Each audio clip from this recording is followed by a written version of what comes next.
Hello, good morning. Welcome to We Can Do Better podcast with John Kim and Sean Galanos. I think we could do better with our intro. I think that was good. It seemed a little lackluster, Sean. I Did you mean, not sleep last night? It's Monday morning. Yeah. I had a really late Saturday night. I came home at 5 a.m. 4 a.m. Well, 4 anything a.m. exciting? Yeah, Halloween party called Pandemonium. Wow. And how Yeah, was it it? What was fun. happened? Well, I was on a date. Actually, I had a first date at a party, which was kind of fun. We met on Field. Do you know about Field? Yeah. For everybody who doesn't know, it's a sex positive, kinky, positive, you know, uh, polyamorous, open relationship, positive type of. It's like for alternative folks, I guess.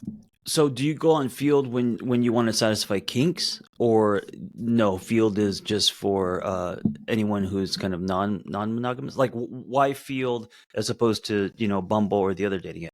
I think Field just has more alternative type people. But you can Mm, find people who are into monogamy on Field. They might just be a little bit more kink positive or like know what they want in the kink sphere. But you don't even have to be kinky to be on Field. It's just like it's more alternative.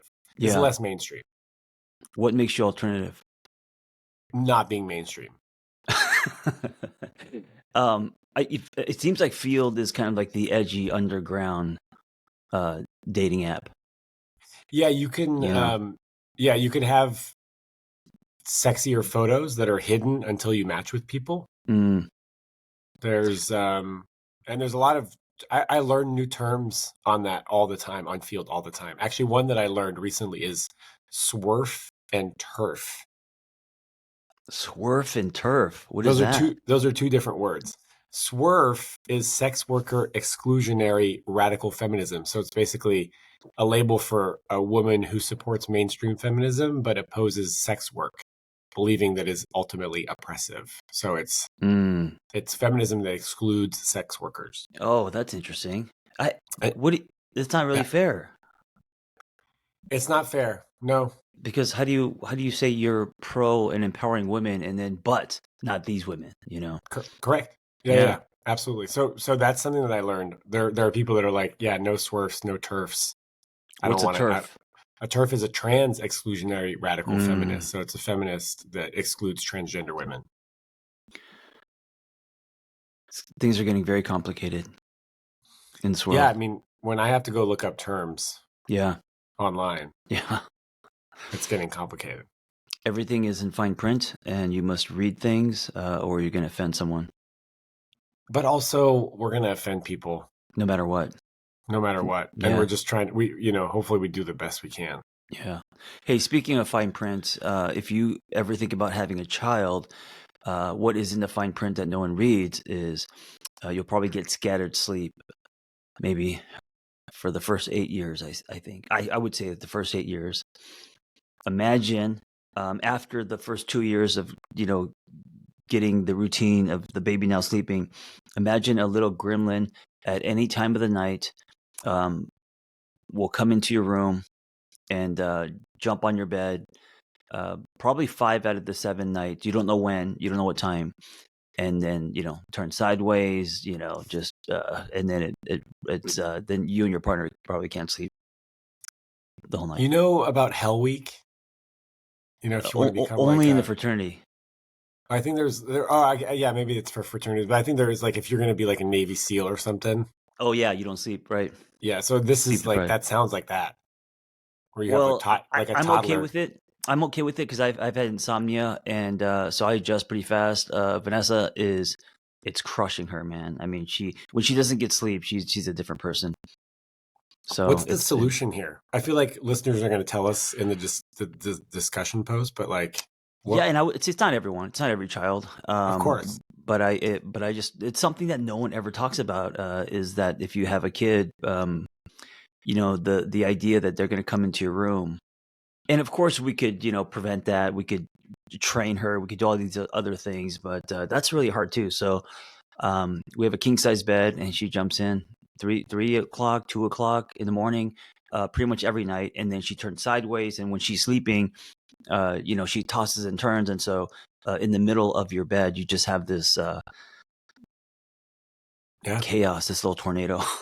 You ever considered crate training?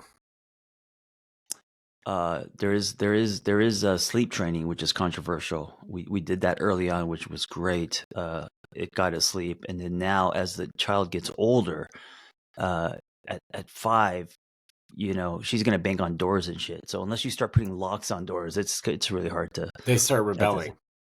I mean, she's like a little human. She talks. She has opinions. So like, if you try to, because sleep training is all about letting them cry it out, right?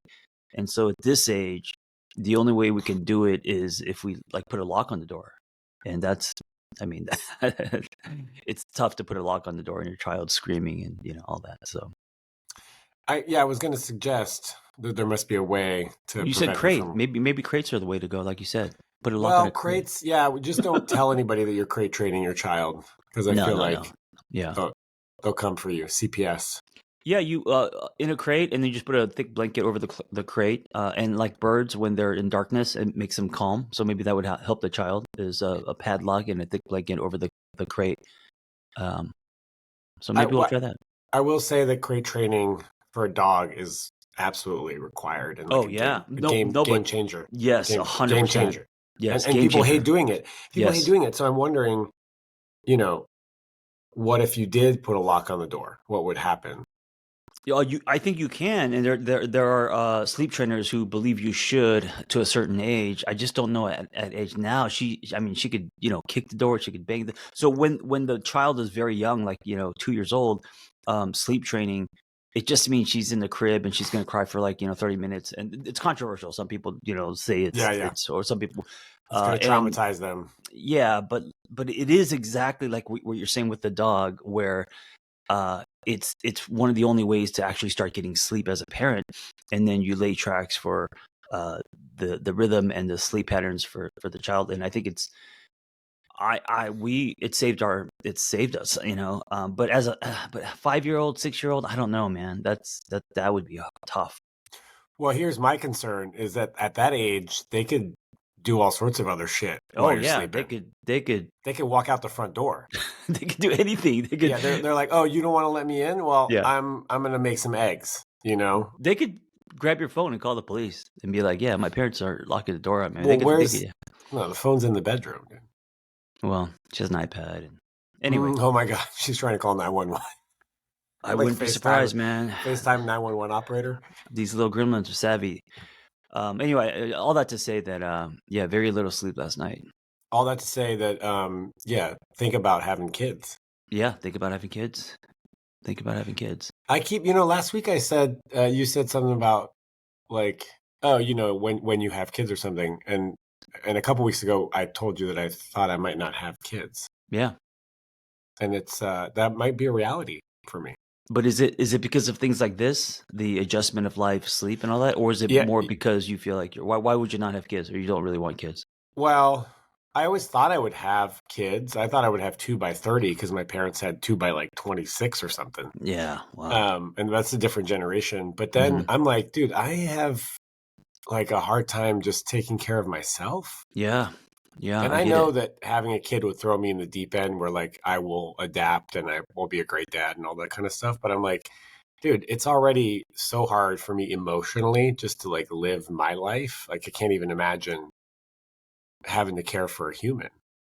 I'll tell you what, being a parent makes me connect dots on why our parents were the way they were. You know what I'm That saying? doesn't, yeah, yeah, sure, but that doesn't feel like a good reason to have a kid. No, it's not a good reason. You just understand more. And our parents had us younger, so man, if I had a child at 26, dude, I mean, I would have hung in there and I would have done the best I can, but I would have been a fucking wreck. I would have been um, angry, sleep deprived. I just would not be a good person to be around, you know? But you'd have a 25-year-old kid right now, which would be kind of cool. Yeah. Then as you get older, right? Then you guys could work out together and and do things. Yeah, Uh, get it.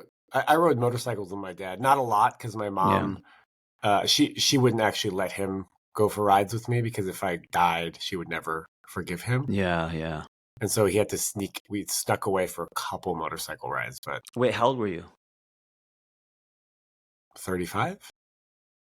when you first got on the your bike with your dad? No. I had my own motorcycle. No. No, I had my own Oh, motorcycle. how old Yeah, were yeah. you when you were on the back of his bike? Because that's something I think about, and I if that's never something. really. I went on like a handful of rides with my dad. I never really got on the back of the Yeah, bike. yeah, My mom wouldn't deal with yeah. that. I also don't know if I ever want that.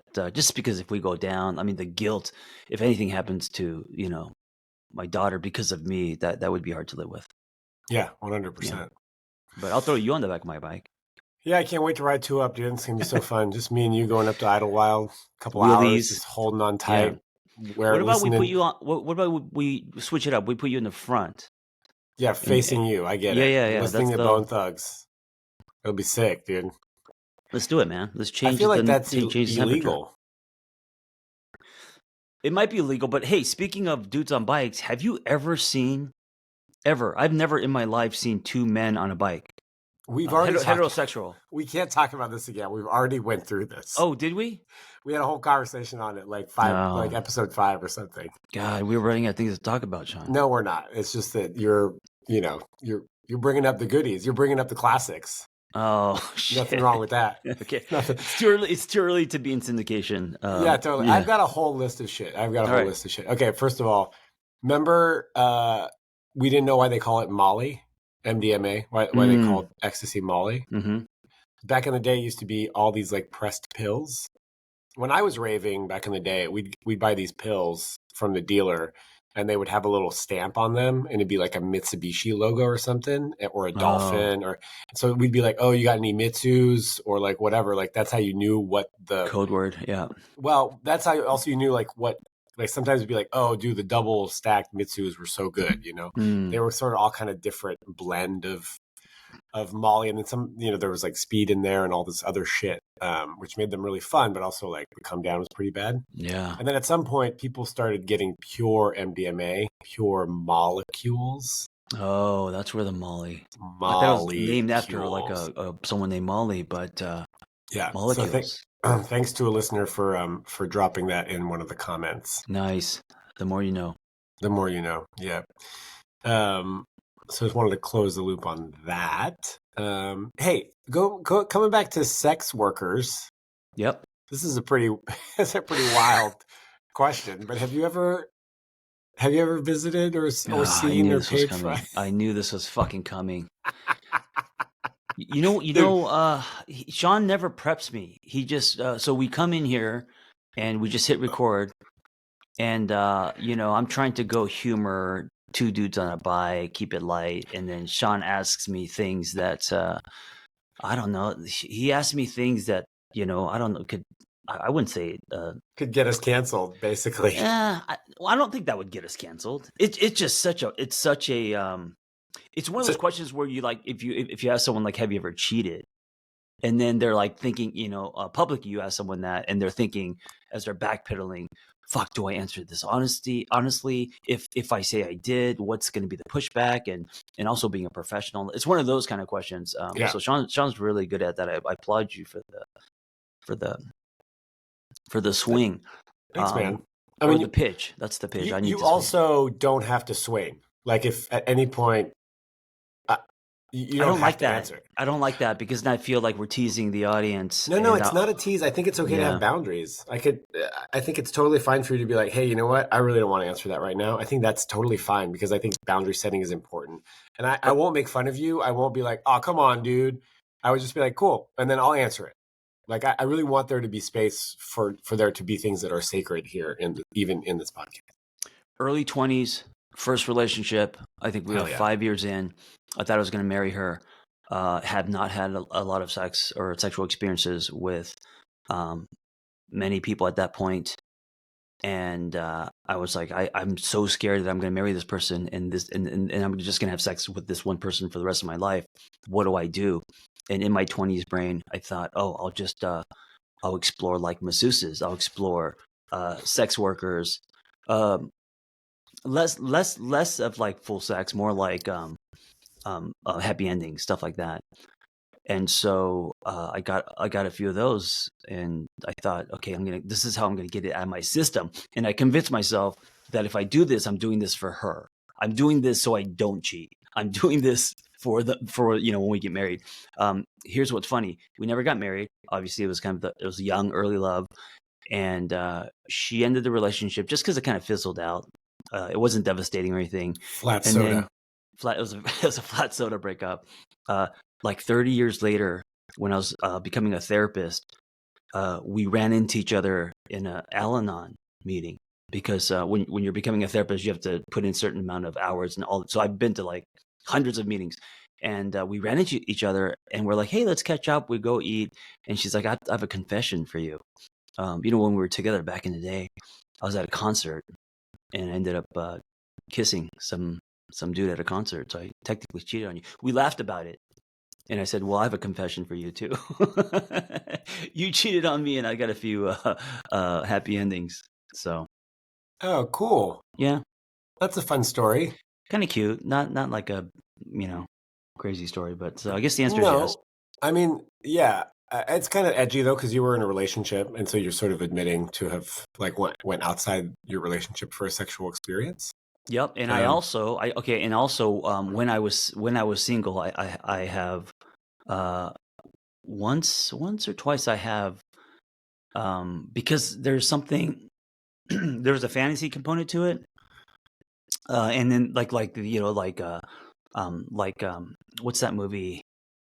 It's the whole high class escort kind of fantasy. Oh, Pretty Woman? No, that's a rom com. What's the darker one? Like 50 Shades of Grey, kind of. I never saw but like a darker fantasy to it. And then being single, it was I was busy, it was convenient, and I wanted to execute this fantasy. So Are you saying that you saw some high priced escorts? yes, Nice. How was that? I've never done that. How was that experience? not a lot. Once, it was like once or twice when I was single. Did it meet the fantasy? Did it meet your expectations? No, you know what I learned from that experience was, if you're paying someone, it doesn't feel the same, because it's not like they're not. I didn't feel desired. I felt. I mean, it was cool in the fact that it's like you can order from the menu and you could say, hey, here's what turns me on, here's what I would like, and then there's that exchange, that mutual exchange. But they're not ripping your clothes off because they think you're attractive or because they desire you. It's like they're quote unquote working, and so that Yeah, that's we don't the think about that. underlying feeling. Yeah. You didn't pay enough for the GFE. Oh, I didn't know that was on the menu. Yeah, dude. You know about the GFE? I'm assuming that's something about like a girlfriend experience. You got it. Yeah, Yeah. girlfriend experience. Yeah, I And think so it's just what is that? They fake they just talk like you're. yeah, Oh. like they're your partner. Yeah, it's Mhm. all very sweet and loving and Yeah. less transactional. But I think you have to pay more for the GFE. Yeah, but those were my experiences. Some happy endings in my early 20s, and then one or two when I was single. Cool. Yeah. I know. Yeah. All right. Next question. Wait, what about you, fucker? Okay, hold on. A couple things before we move to me. I'll get there. Yeah. You dropped the word Al-Anon, Mm-hmm. and Al-Anon is the partner program to AA, Alcoholics Yes. Anonymous. And Yes. Al-Anon was founded because the men, this is all very gendered and heteronormative, but the men had drinking problems. And so they would Yep. meet in the living room and talk about alcoholism. The wives of the men were in the kitchen, and they were talking about being in love with or living with an alcoholic. And so Al-Anon started as a support group for people who have addiction in their family or in Yes. their friends. Yeah, it's huge. And so partners of people who are alcoholics. Right. This is before women were joining AA. So if you are struggling with your partner's drinking, regardless of gender, or your family's drinking, or a brother or a friend or something, and it's their drinking is impacting your life, then Al-Anon is a really great support group for that. It's a 12-step program. You can go to Al-Anon. That's ALANON.org. We'll put the link in the show notes, and you can find a meeting. There's like quizzes that you can answer. There's a lot of literature online, and you can even find a Zoom meeting. So you can go with your camera off and get some support and sort of just like lurk a little bit to see if it could be helpful and supportive to you. And I got to say, all these 12-step meetings, even if you just go and you're a fly on the wall, you get so much value just listening to other people's stories, Yeah, and I do want to be clear that not every meeting allows flies on the wall. Like you don't have to say anything, but some meetings like they want you to identify as an alcoholic, and some Right. meetings are open to Right. the public, and you could just go and be a fly on the wall. And usually it says that in the meeting literature, like what kind of meeting this is. Yeah. So thanks, John, for exposing us to Al-Anon. You're welcome. Yeah.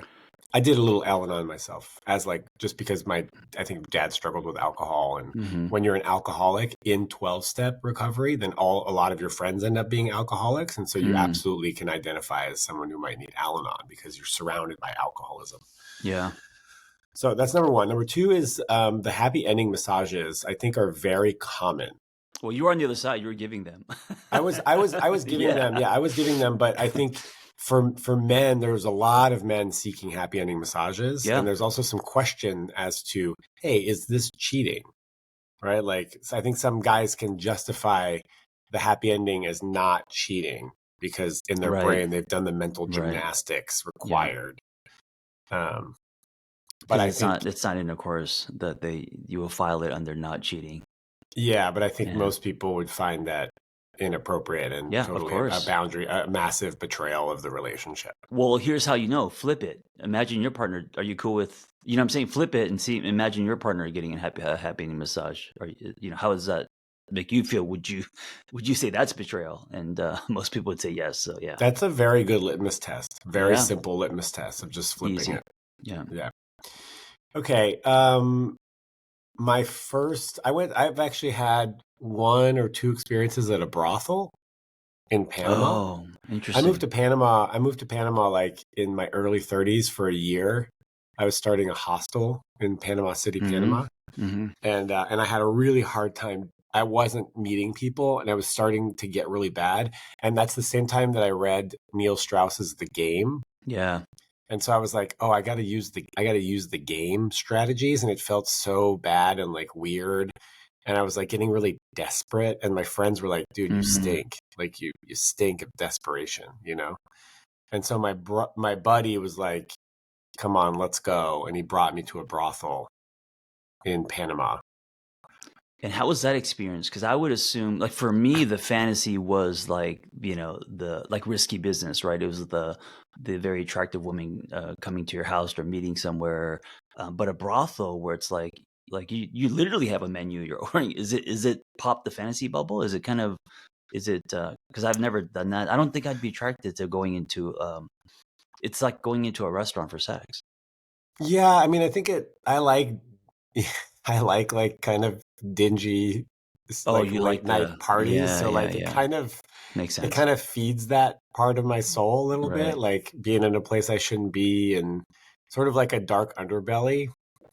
And also like I feel like if you're ordering, like in Vegas, they have those guys that like flip the cards, you know? Yeah. And they're trying to sell you escorts and there's a picture of a really hot woman. And then when you call, it's like a totally different woman who shows up. Like I cannot do that. I can't have sex with someone that I don't know what they look like. Oh, of course. So you're saying at a brothel there you see them, you see what you're getting. Right away. You're like you 100% get to pick who you have sex with. That's a good point. And so I went and the condom broke because she was using baby oil as lubricant, which is not, you should not be using baby oil as a lubricant. It ripped while you were having sex? It ripped, yeah. Wow. And then I was like, did that scare you? I was a little scared. Yeah. Yeah. And then like nothing happened. I got tested like a few months later or a month later or something.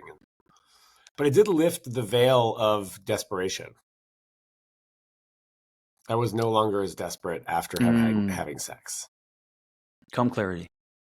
I guess. Yeah, I don't know. It just like it scratched an itch and I wasn't like obsessively looking for sex.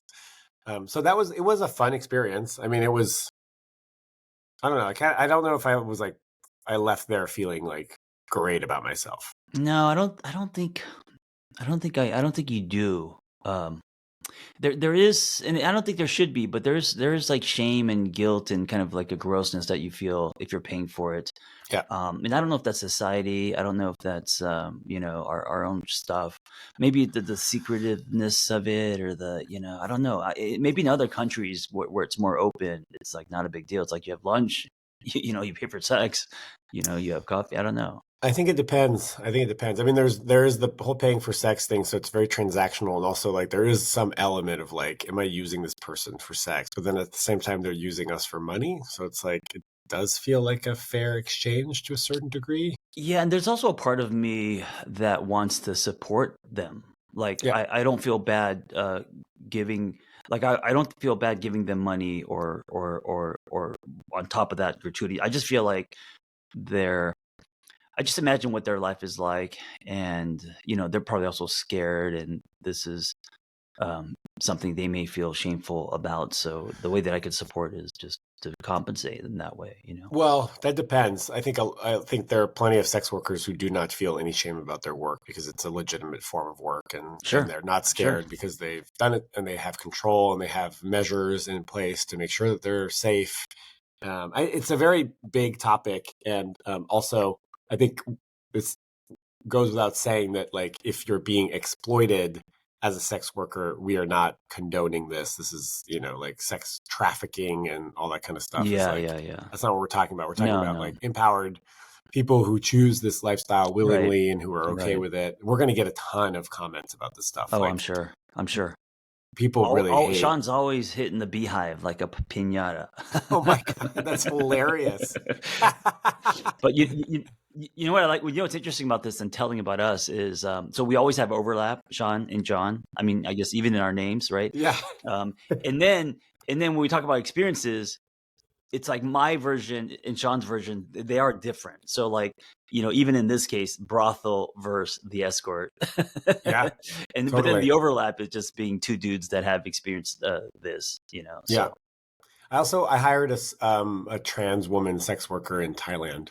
We met on like a website. It was like a Oh, I dating hear in app for. Thailand. I've never been to Thailand, but I hear in Thailand it's like literally like just getting Grubhub or pizza. I mean, I hear it's everywhere. I guess I don't depending where know you that go. it's that common, but Yeah, it's definitely like not as frowned upon. I don't know. I don't know what their general outlook is on sexuality, but the United States is a very prude place.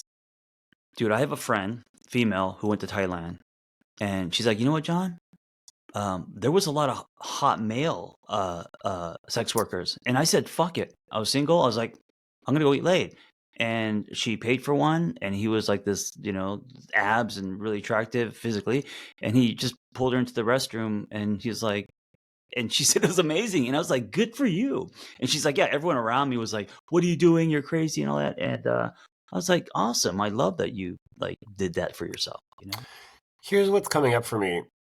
Like, life is too short not to Yeah. experiment and to like be curious about your sexuality. Even if it means having to hire Dude, someone I to agree scratch that itch. 100%. I agree 100%. And I thought by the time I was 51, I would be not even be thinking about that or caring about that. But it's just that life force is in me just as much as when I was in my 30s. It's just a little different, but it's there, man. And it's life. Yeah. All right. Well, this is a fucking epic segue for this question. So let's just do it. This All right. epic, John. It's like almost like we freaking wrote it. Perfect. All right. Let's go. Hey, how's it going? My name's Alex, and I'm calling from Tempe, Arizona, originally from Los Angeles. My question is something that you posted on your Instagram relating to being a hopeless romantic. I've always enjoyed meeting new women, flirting, having multiple sexual partners, which is not bad in itself, but the bad came when I was in what were supposed to be exclusive and committed relationships, and I still did all of those things I mentioned. I felt like a better man when I had multiple sexual partners, so I have this conflicting feeling because sometimes I say, oh, maybe that's just who I am or that's how I'm built. But other times I wonder if maybe there's more, maybe if I really dig deep enough, and dig into all the underlying trauma that I will be able to be in a committed and exclusive monogamous relationship and content and happy without the urge or the need to look for attention elsewhere. So I guess my question is, did you ever struggle with this cheating on your partner behavior? And if so, what were the driving forces for you behind this behavior? And what did you do to fix it? Or how do you fix it? Okay. There's a lot going on in this question. I Yeah. don't really think it's about the cheating. I think it's about this guy gets a lot of validation from having multiple partners and Sure. flirting and Yeah. likes how he feels when he's like that. And what really stuck out for me at this question is I've had these questions before myself. Like, am I supposed to be polyamorous, or am I just not trying hard enough at monogamy? Like, if I really find the right partner and I dig deep, can I be happy in a monogamous relationship and like let go of this desire to be with other people or to flirt with other people? This is what I heard at the core of this question. Yeah, I love that. I love that you kind of stripped it down to the bare bones of the question. You know, all of this is there's no blanket answer. It depends on the individual and what you consider is healthy for you and not. Some people may be like, yeah, that's how I'm wired, and that's I'm not doing anything. You know, just I'm being honest with my partners, whatever. In this case, I think he's cheating. I'm not sure, but this is like the self-inventory thing. You have to ask yourself, is this behavior me running, hiding, numbing, getting something from someone that I don't have, or I'm filling holes? Or is this behavior expanding me? Is it who I am at my core? Is it what I want in this life? And if you do want multiple partners, then I mean, I think you got to be honest with yourself first, and then with other people, and you don't have to be monogamous, of course. But you can't what is that saying? You can't have your cake and eat it too. Yeah. Which, by the way, it makes no sense to me. Like, It's the dumbest. Like, why if you would have you your have a cake, why cake? would you not eat it? Yeah, I don't. That's weird. What are you But supposed to do with it? yeah, but if you choose to be in a monogamous relationship and then say to yourself, "Oh, but you know what? I'm not. You know, I need multiple partners, and that's I'm who just I am. wired this. I'm just wired this this way." way. Then Yeah. there's the dishonesty, right? So, like, I'm interested in, are you being honest with yourself, and of course with other people? And if you're not, you are disconnecting with self. You are having your cake and eating it too. You are betraying your partner. You're doing things that definitely, I think, you will not be proud of, you know. Yeah. So, And you're going to hurt other people in the. hurting other people. Yeah. Well, it's funny. Like, if having multiple partners is the cake, then just be polyamorous, and then you can eat the cake. Or you can open, have or it. whatever. Yeah, or whatever. Like, customize and find someone who is on the same page, who wants the same things. Yeah. I identify with this dude because I have, other than the cheating part, I've never cheated on anybody. I just don't see the point. Just like break up and then go do what you want to do. But I have thought to myself, oh, am I just like so flirty that I should just be polyamorous? And then there's a part of me that's actually scared to own that because it's still a little, to be honest with you, if I own that I'm polyamorous, then I have to close the door on any monogamous person as well.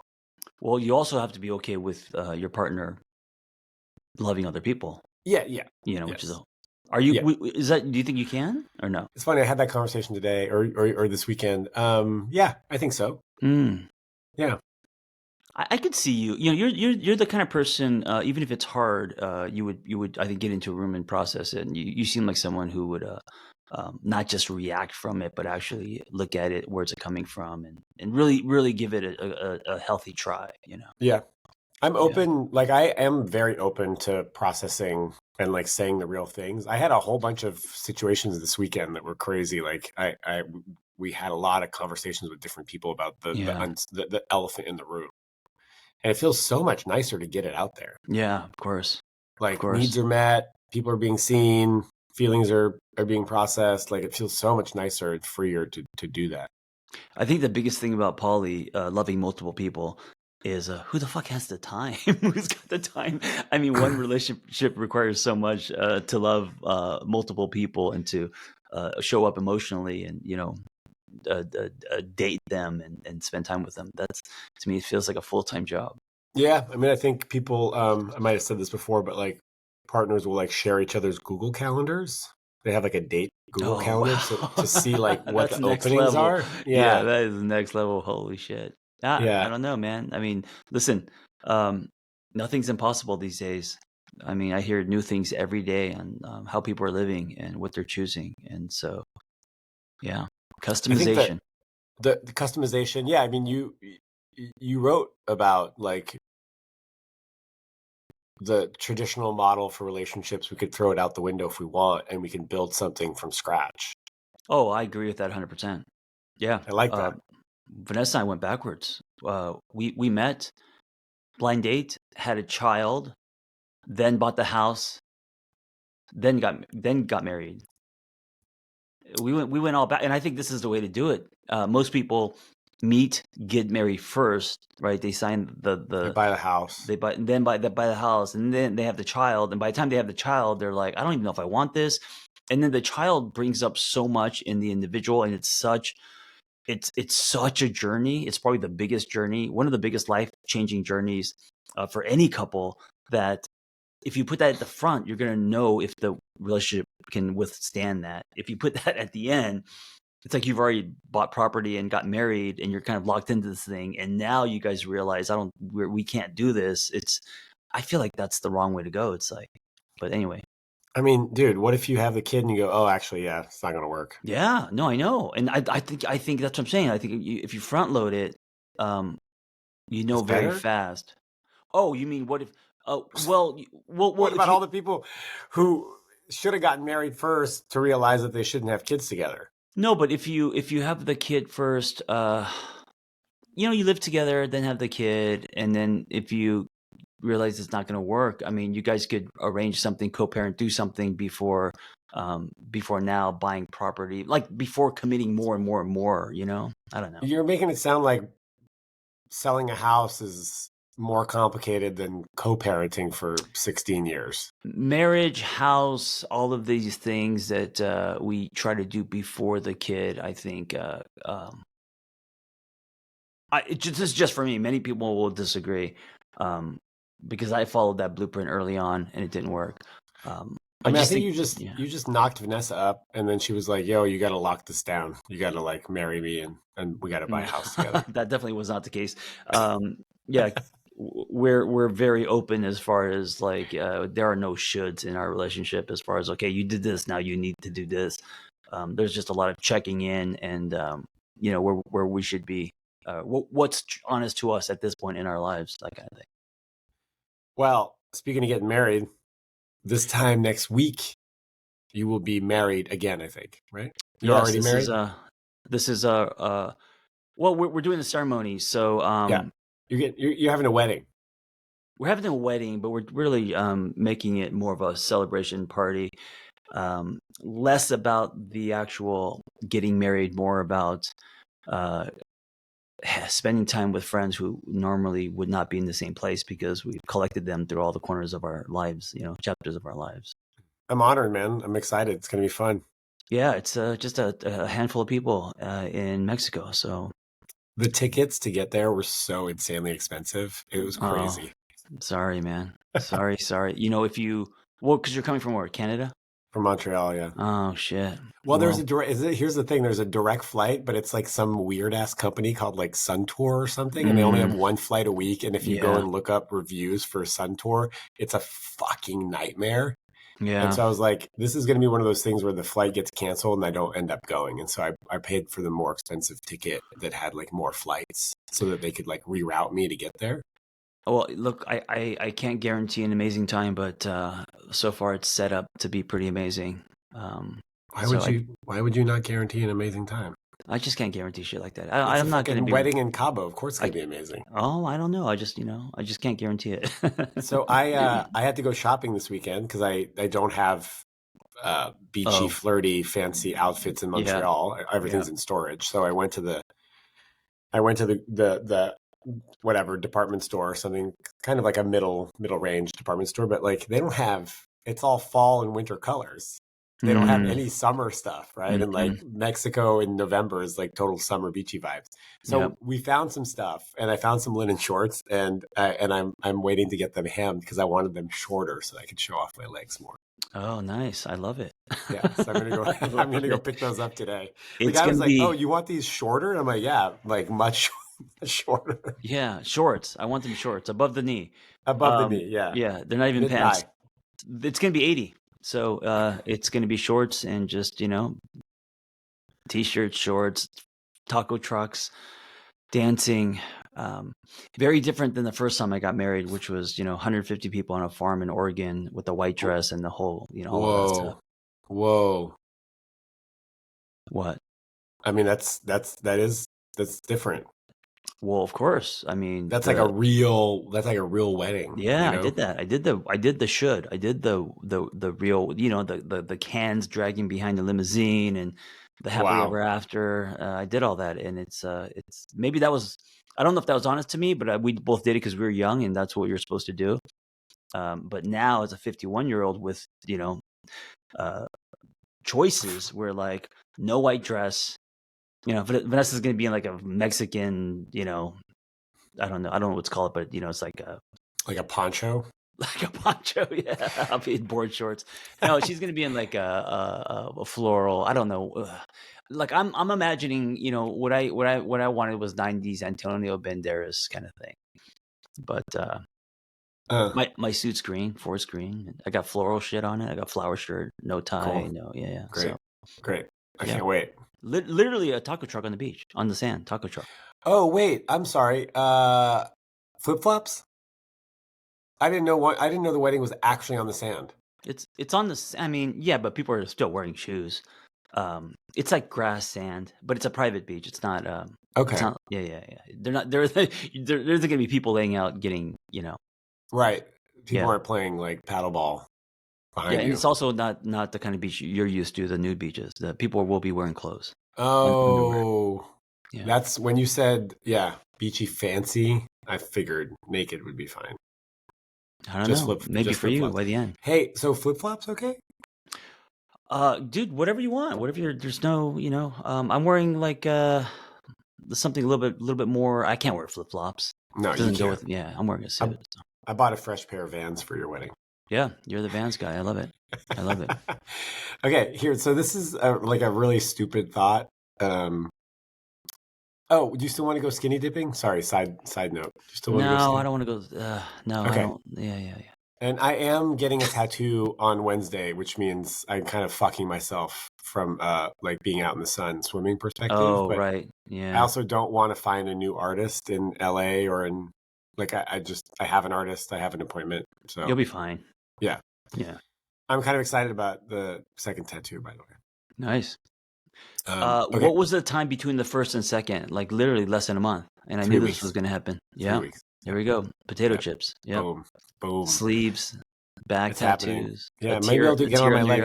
I don't know. I know what I'm getting. I just don't know where I'm getting it. But I'm going to let the artists help me kind of figure that out. Nice. Yeah.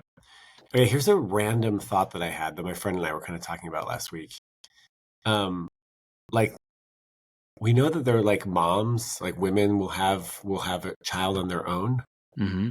And I'm like, why aren't there more guys that have kids on their own? I know. There are a few. You know why? I think there are many more in the gay community. I know lots of gay men who've got obviously have children, not hetero. Here's the real reason. You know how hard it is to get a hold of a baby as a man? Oh, you mean adopting? Like a woman can just make one. Well, yeah, guys can't make one. No, you have to only adopt one, or have a what's it called? It's a surrogate. Surrogate, yeah. Someone carry one for you, and yeah. Yeah, and so that's like so low. The percentage is so low, and then adoption as a single man is probably insanely low. Yeah, and then gay men adopting is also probably insanely low. From most organizations are not going to like just have gay men adopt a baby. Right. Especially maybe if they're a couple and they show security and, I'm assuming financials and all that. I think. Yeah, sure. But I think that's a lot. This is like totally, I'm just guessing that there are a lot of adoption agencies that will not rent a baby. They will not give a baby to two men, like, because they're going to be like more conservative. I feel like organizations. I feel like you've thought about this for you.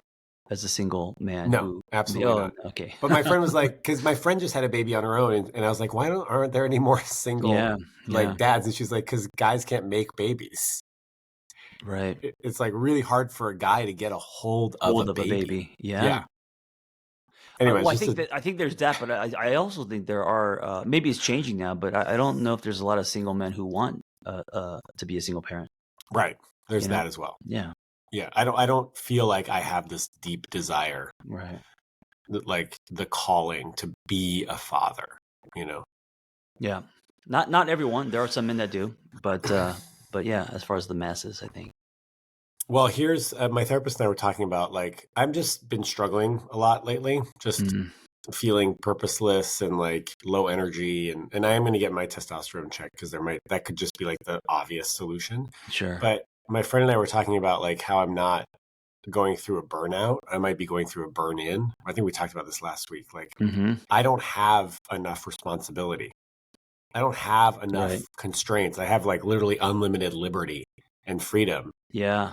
And so it just like my life is just like, oh, I could do this, I could do that, I could do Right. anything. And so in the meantime, I'm not really doing much of anything. And so it just feels purposeless. And I feel like if I had a Yeah. kid, I would have purpose. Something I happening mean over there? sorry, I'm trying to wave the gardener down. He's got the blower. Oh, do you wanna go? Go tell him? Okay, 1 second. Okay. He's getting all shifty eyed. Oh, amigo, hello, amigo. Can you cut it off because I'm on the yeah. Sorry, thank you. Yeah.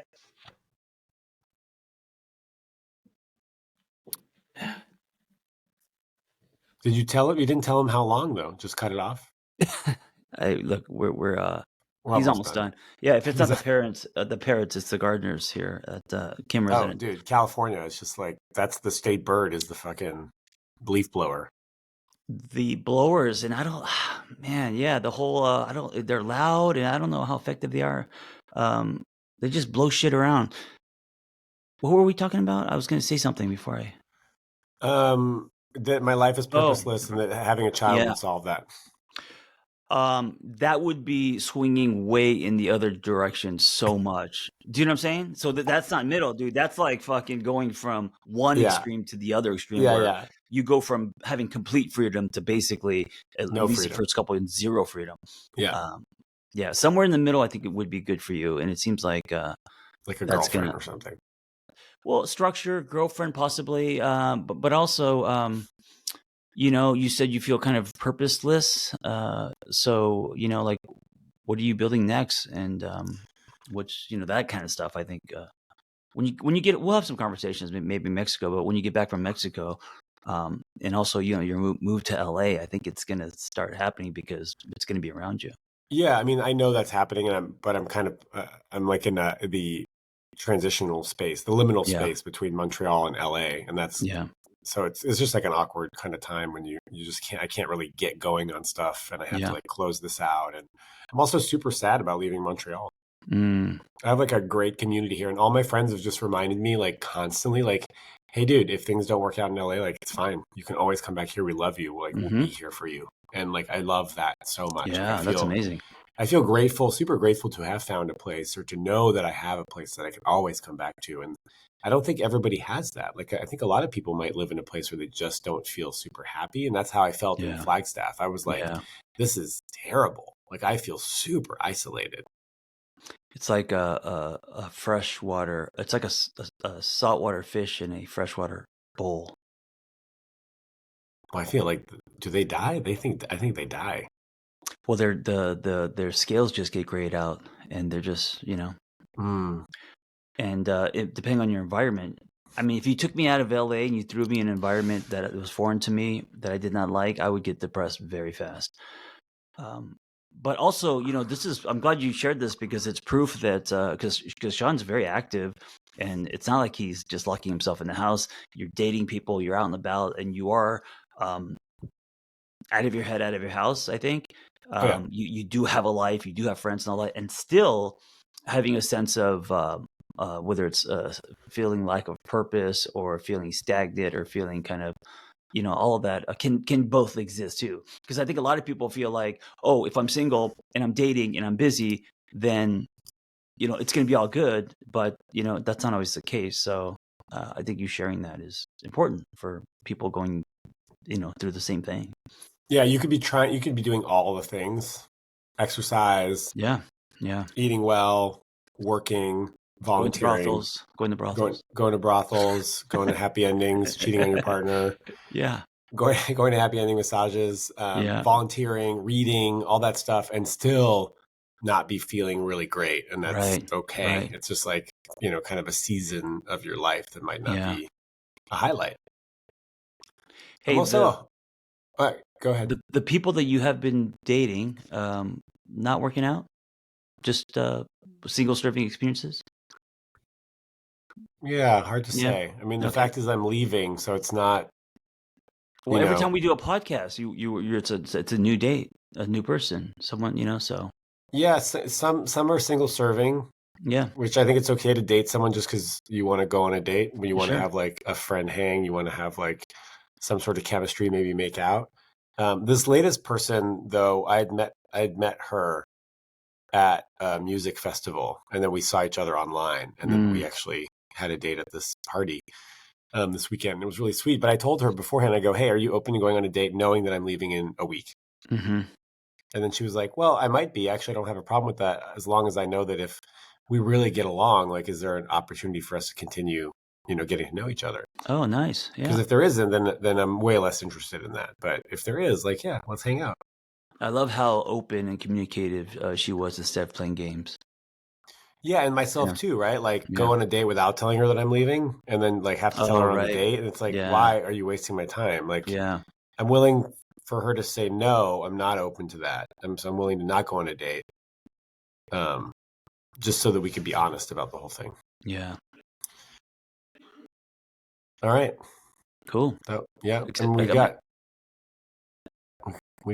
I got one more question, but but by the look on your face, I don't know if we want to. I don't know if you have the energy to answer it. I'm excited to see you, man, and I also, yeah, I'm today is all just preparing to get on a plane. So okay. Wait, let's. Okay, the look on my face was like, dude, this question is so fucking hard to answer. oh, it was And so that. I thought it was a look like, oh fuck, I thought it was like homework. We have another no, it was question. like, Okay, dude, we're gonna get. Okay, you know what? Let's I hold off misread on you. this. Let's hold off on this. Here's what I want to say. Leave us a review. We're still okay. Here's the deal.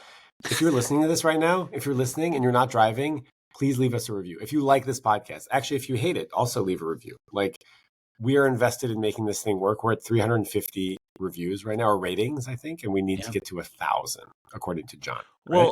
Well, listen, that's a personal goal. Okay. It's not like we hit 1,000 suddenly. We're millionaires. No, that's not gonna happen. But it's a personal goal that I set for myself or for us, and that's we just said it's just a number we want to hit. That's all. Okay, well, help us get there. And also, I love the feedback. And you know what? Sometimes we very rarely we get really shitty feedback, and I share it, right? And I just want to share a few pieces of very positive feedback. How do you feel about that, John?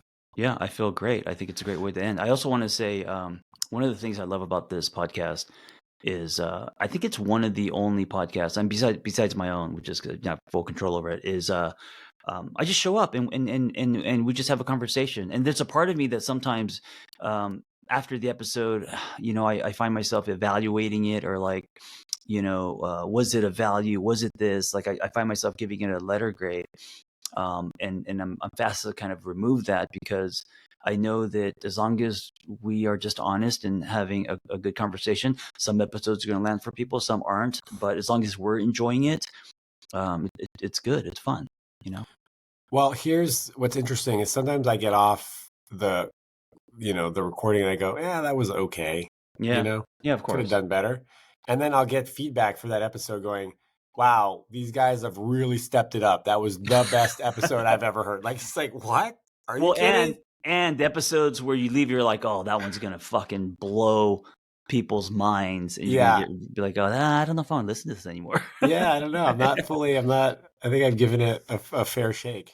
All right, so yeah, go ahead. I want to remind myself and you that there may be a day. Let's say there will be a day when this becomes bigger, more production and stuff, and we're gonna look back and we'll be like, "Hey, remember when we used to just get on Zoom every Monday after you dropped off your kid and we just shot the shit?" God, it's now become such a thing. So I just want to, we've got to remind ourselves to enjoy this time. Well, a note to go back to episode 22 at the end, as a reminder. When we do Is that today's episode 22? That's Yeah. today's episode. Yeah. When we're at 1,000, be like, hey, remember episode 22? We're talking about brothels and cheating on our partners. Yeah, and now we can't do all this stuff, and now it's a big production, and we've got producers involved, and anyway. Yeah, I mean, I'm the producer, and I take about 12 to 20 minutes before the episode to put all this stuff together. Yeah, you're doing a great job. But I'm also 3 hours ahead for now, so it's easier for me to do that. Yes. Okay, so Shaun and John is a match made in heaven. Wow. Yeah. Their vulnerability, wisdom, and insight is incredible. Pure honesty, transparency, and tender conversations humanity can learn from. Great dialogue and tons of laughs. Is it arrogant of us to only read the positive reviews? No, because we often only read the negative reviews. Oh, okay. We're switching it up. Okay. Oh, good. Yeah. So what I wanted to say is part of we can do better. Part of doing better is also recognizing when we are doing good.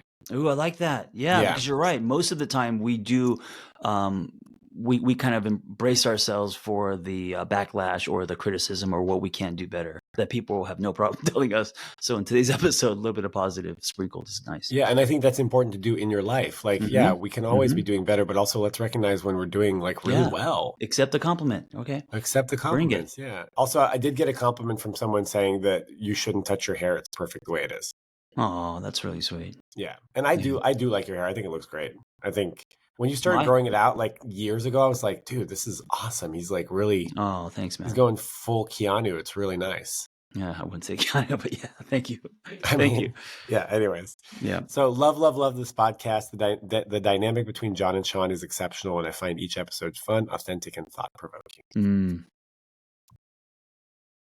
And then the last one is actually just a paraphrasing because I remember reading it this morning saying that the transparency into our new relationship is an added bonus to all the other value that we're providing. Wow. Yeah. It makes me, you know what, these reviews make me feel like you and I are a couple. You know what I'm saying? It feels like we're a couple. Hey, maybe we should have a baby, Shaun.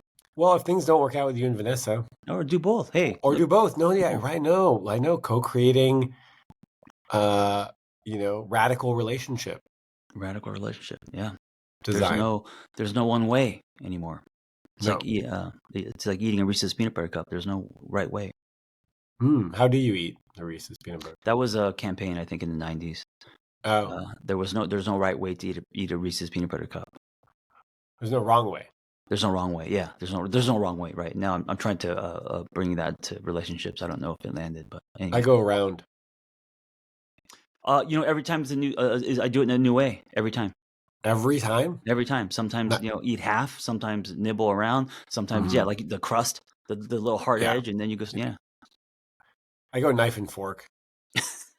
That's it. Dude, if I saw you eating a Reese's peanut butter cup with a fucking knife and fork, we would have a conversation, man. That would affect our friendship. No way, dude. Yeah. I mean, dude, this is coming from the guy who.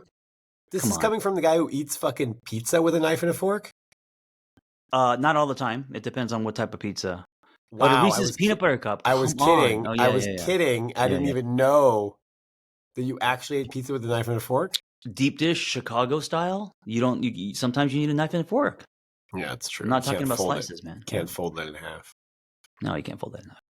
All right. Well, I'll see you in like 4 days, man. Yeah, I'm excited. Thank you for listening. And I'm sure I told Shaun I'm going to bring my portable microphone.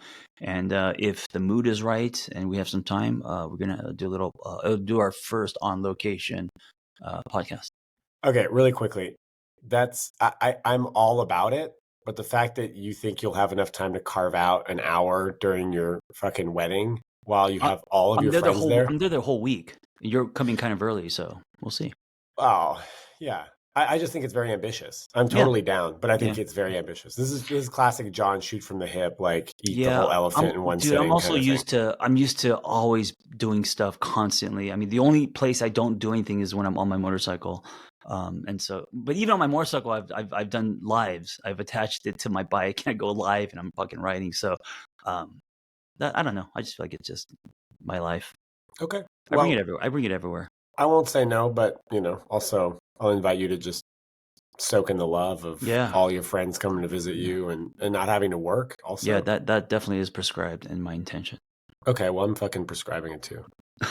Thank you for listening. Be well. Have a beautiful week.